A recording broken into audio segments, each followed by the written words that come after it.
இப்போ நம்ம பார்த்தீங்க எங்கே இருக்கோம் அப்படின்னா, சத்குரு அவங்களுடைய தபோவனம் அப்படின்னு சொல்லக்கூடிய இடம். இது எங்கே இருக்கு அப்படின்னா, கணக்கம்பட்டிக்கு போற வழியில பச்சில நாயக்கன்பட்டி அப்படிங்கிற இடத்துல இருக்கு. இங்கே கணக்கன்பட்டியார் வந்துட்டு உட்காந்து பக்தர்களுக்கு வாக்கு குடுப்பாங்க. அந்த இடத்த இங்க கோயிலா அமைச்சிருக்காங்க. அவங்களுக்காக ஒரு பெரிய திருமேனி இருக்கு. உற்சவர் பார்த்தீங்கன்னா, விசேஷ காலங்கள்ல பல்லக்கு வருவாங்க. இந்த கோவில்ல தியான மண்டபமும் ரொம்ப அழகா இருக்கு. சிறப்பு என்ன அப்படின்னா, இங்கே அமாவாசை, பௌர்ணமி, அப்புறம் அவருடைய நட்சத்திரமான புனர்பூசம். அதாவது அவரு முக்தி அடைந்த நட்சத்திரம் புனர்பூசம். அதுதான் குரு பூஜையா கொண்டாடிட்டு இருக்காங்க. அந்த மாதம் மாதம் வரக்கூடிய புனர்பூச நட்சத்திரத்திலயும் இங்கே சிறப்பு பூஜைகள், பௌர்ணமி, அமாவாசை, குருவாரம்னு சொல்லக்கூடிய வியாழக்கிழமை இதெல்லாம் சிறப்பு நாட்கள் வழிபாடு நடந்துட்டு இருக்கு. அதாவது காலையில் 6 மணிலேருந்து 12 மணி வரைக்கும், மாலை 4 மணிலேருந்து 8 மணி வரைக்கும். சனி ஞாயிறு அப்புறம் மற்ற விசேஷ நாட்களில் முழுவதுமே திறந்திருக்கும். இதுதான் இந்த கோவிலுடையது. முக்கியமாக இந்த விசேஷ நாட்களில் உங்களுக்கு ஏதாச்சும் வேண்டுதல், கல்யாணம் ஆகலை, குழந்தை பாக்கியம் வேணும் அப்படின்னா, தம்பதி அவங்களுடைய குழந்தை யாருக்கு வேணுமோ அவங்களுடைய ஜாதகத்தை இங்கே வைக்கணும். திருமணம் ஆகலை அப்படின்னா, பெண்ணோ ஆணோ அவங்களுடைய ஜாதகத்தை இங்கே ஐயா கிட்ட வச்சு பூஜை பண்ணிட்டு போனால் உடனே நடக்குது அப்படிங்கிறது ஒரு நம்பிக்கையாக இங்கே இருக்குது. அதுதான் இந்த கோவிலோட சிறப்பு. அது மட்டும் இல்லாமல் வேலை, அதாவது ஜாதகத்தை இங்கே வச்சுட்டிங்கன்னா உங்களுக்கு என்னெல்லாம் வேணுமோ அதெல்லாம் உங்களுக்கு கிடைக்கும். அதுதான் சிம்பிளாக சொல்லணுன்னா அது எல்லாமே இங்கே சிறப்பாக இருக்குது.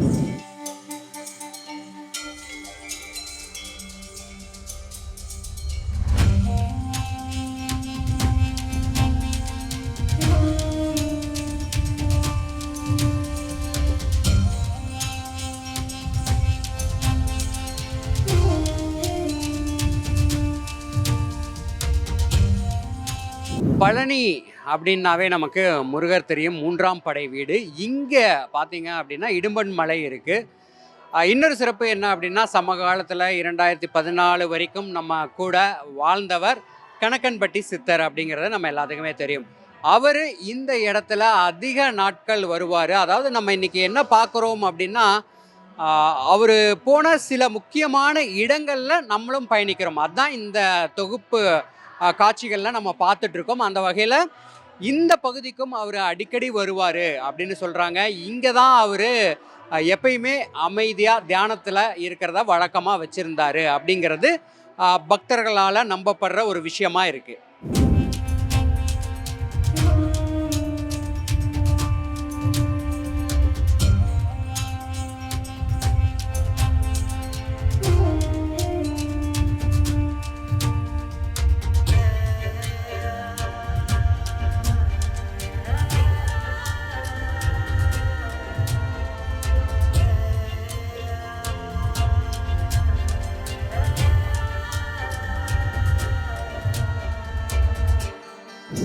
இடும்பன் மலை அப்படிங்கிற மலைப்பகுதியில் தான் நம்ம இருக்கோம்.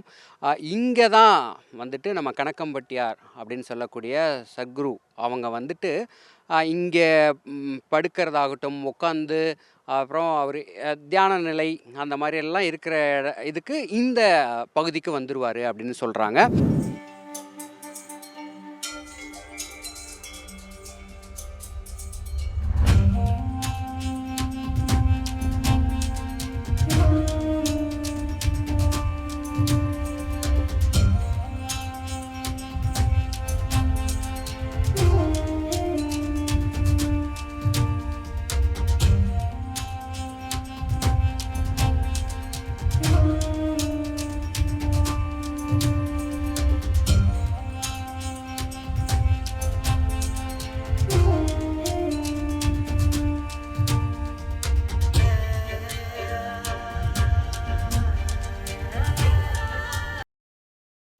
ஊரில் இருந்து இது கொஞ்சம் இந்த சைடு இருக்கு இல்லையா, இது ஒரு மலை பகுதி. அதனால் இங்கே வந்து உட்காந்து அவர் இடும்பன் மலை இங்கே தியானம் பண்ணிகிட்ருப்பார். இப்போது ஐயா அவங்க வந்துட்டு அவரை பார்க்க வர மக்களை வந்துட்டு என்ன பண்ணுவாங்கன்னா, இதில் படுன்னு சொல்லுவாங்களாம், அவர் வச்சுருக்கிற மூட்டையை சுமக்க சொல்லுவாங்களாம்.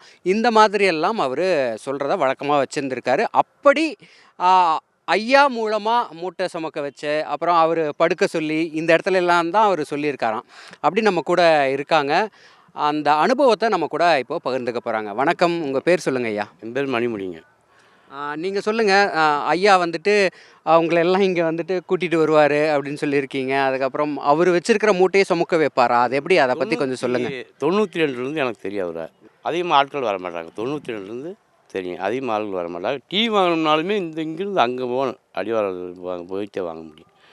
இங்கே எத்தனை பேர் இருக்கா டீ வாங்கிட்டு வர சாமியும் பாரு. நாங்கள் 2 பேர் தான் இருப்பேன். 2 பேர் 3 பேர் இருப்பேன். 8 டீ வாங்கிட்டு வாங்க பாரு. கரெக்டாக நான் டீ வாங்கிட்டு வரதுக்குள்ளே இங்கே 8 பேர் இருப்பாங்க. அட்வான்ஸாகவே வர்றது தெரிஞ்சு சொல்லுவார். அதே மாதிரி சித்திரை பங்குனி மே மாதத்துலலாம் இந்த பாறையில் உட்கார வெறுங்காலம் நடக்க முடியாது. போய் படும்பார்.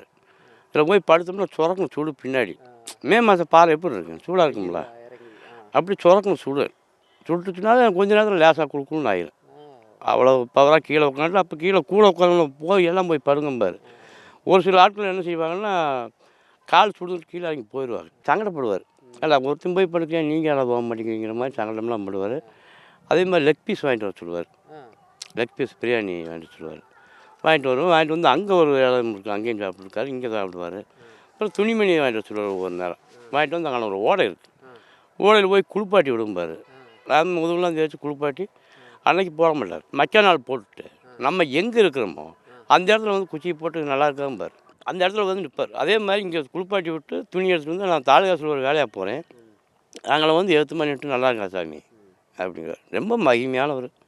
இந்த யுகத்தில் நாங்கள் பார்க்க கொடுத்து வச்சோம். பண்ணை தொகுதி எம்எல்ஏ சின்னசாமின்னு ஒருத்தர் இருந்தார். அவர் வந்து எம்எல்ஏ சீட்டு கேட்க எல்லாம் சாப்பிட்டு உட்காந்து அதை சாமி சொன்னால் சரியாக இருக்குமியா வாயா அப்படின்னு சொல்லி கூப்பிட்டு வந்தேன். அந்த வீட்டில் இருந்தார்.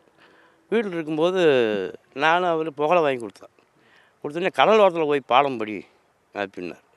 அந்த சின்னசாமிங்கிறவர் என்னென்ன இப்படி சொல்கிறார், அவர் சொன்னால் சரியாக இருக்குமியான்னு அந்த கழிச்சு அவர் தான் ஜெயிச்சாருங்க பழனியில். அது மாதிரி நிறையா விஷயம். எம்எல்ஏ ஆனார். ரெண்டாவது வந்து இவரை நீ பார்க்க மாட்டேன்ட்டார். அவர் யார் சின்னசாமி வந்து பார்க்கல. எம்எல்ஏ ஆனதுக்கு ஆமாம். அது யார் போனோம்னா நான் ஒன்று, அங்குச்சாமின்னு ஒரு ஜெய், அவர் 3 பேரும் வந்தேன்.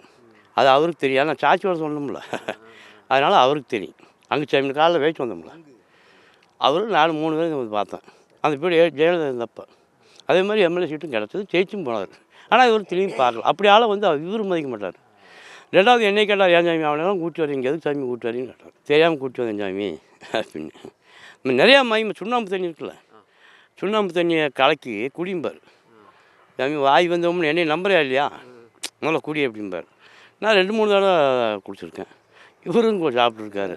அவரை சொல்லணும்னு எடுத்தோம்னா ஒரு நாள் ஃபுல்லாக சொல்லலாம். சும்மா சின்ன விஷயமா சொல்கிறேன். அவ்வளோது. இன்னும் நிறையா விஷயம் இருக்குது, அடுத்தது பார்க்கலாம். தொடர்ந்து நம்ம அடுத்த இடங்கள் அவர் பயணம் செய்த பகுதிக்கு நாமும் பயணம் செய்வோம் வாங்க.